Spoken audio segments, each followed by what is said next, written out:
Supreme court ने अनुसूचित जाति एवं अनुसूचित जनजाति आरक्षण को लेकर बड़ा फैसला सुनाया है। चीफ जस्टिस डीवाई चंद्रचूड़ की अध्यक्षता वाली 7 जजों के संविधान पीठ ने 6-1 के बहुमत से एससी एसटी में कोटे के अंदर कोटे को मंजूरी दे दी है। यानी एससी एसटी कोटे में सब कैटेगरी की जा सकती है। 7 जजों की संविधान पीठ में ईवी चिनैया ने 2004 के फैसले को पलट दिया है। उस फैसले में अनुसूचित जातियों के अंदर कुछ उपजातियों को विशेष लाभ देने से इनकार किया गया था। मामले की सुनवाई के दौरान जस्टिस पंकज मित्तल ने कहा कि आरक्षण किसी वर्ग की पहली पीढ़ी के लिए ही होनी चाहिए।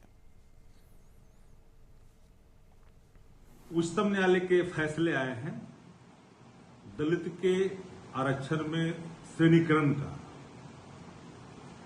हम बहुत हद तक सहमत नहीं हैं, क्योंकि संविधान सभा की बैठक भी के अनुसार भी ये नहीं है।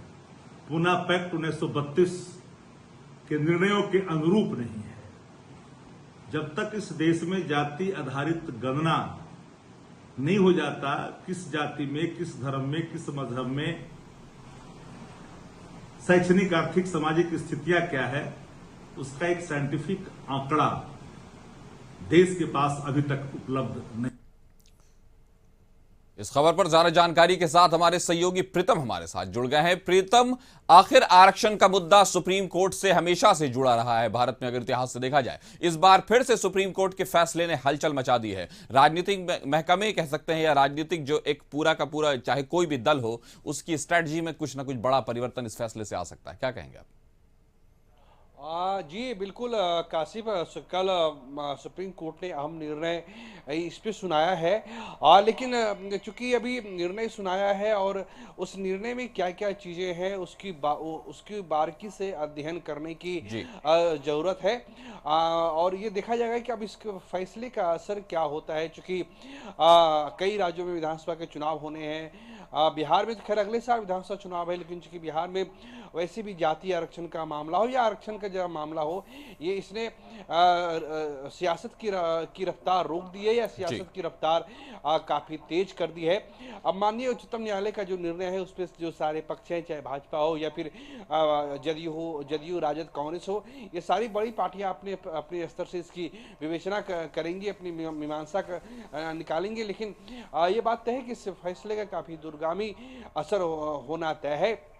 और महाराष्ट्र में, झारखंड में, इन राज्यों में चुनाव होना है, हरियाणा में चुनाव होना है, तो इन फैसलों का असर ऐसे राज्यों पर भी निश्चित है। लेकिन बहरहाल सुप्रीम कोर्ट ने एक निर्णय दिया है और एक अपने आदेश में कहा है कि उन्हें किन मानकों का पालन करना है और क्या बेहतर हो सकता है।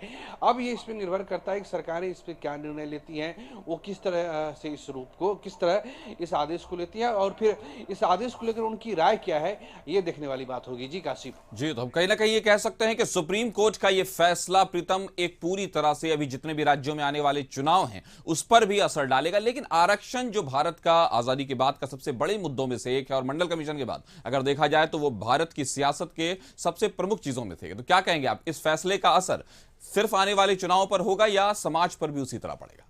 नहीं, देखिए, आपको मानना पड़ेगा कि देश की आज़ादी के बाद कुछ ऐसे निर्णय लिए गए जिसका सामाजिक तौर से बहुत और सियासी तौर से बहुत बड़ा असर पड़ा है। और आरक्षण को लागू करना, आरक्षण की सीमा को पहले 29 से 50% तक लाना, फिर कई राज्यों में से 70% तक ले जाना, 69% तक ले जाना। आरक्षण का मसला काफ़ी संवेदनशील रहा है और ये बात सच्चाई है भारत के संदर्भ में या बिहार के संदर्भ में कि जिन्हें आरक्षण के फैसले का लाभ मिला वो पूरी तरह से इसके पक्ष में खड़े रहे, और जिन्हें लगता है कि आरक्षण की वजह से उनके हक की अनदेखी हुई है या उनका हक मारा गया है, वो इसके हमेशा विरोध में रहे हैं। ये बात अलग है कि सियासी पार्टियों ने अब आरक्षण को देखते हुए अपनी लाइन लेंथ तय कर दी कि उसे आरक्षण के पक्ष में ही रहना है।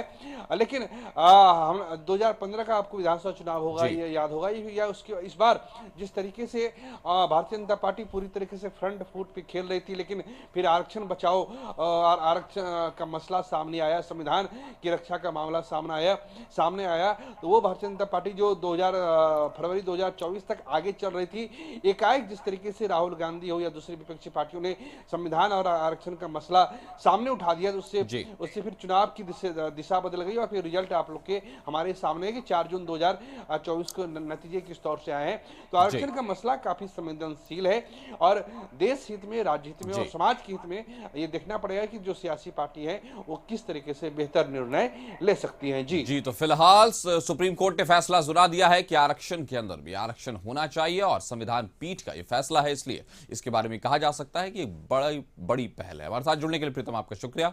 खबर पर नजर बनाए रखें। फिलहाल वक्त एक छोटे से ब्रेक का, जल्द हाजिर होंगे।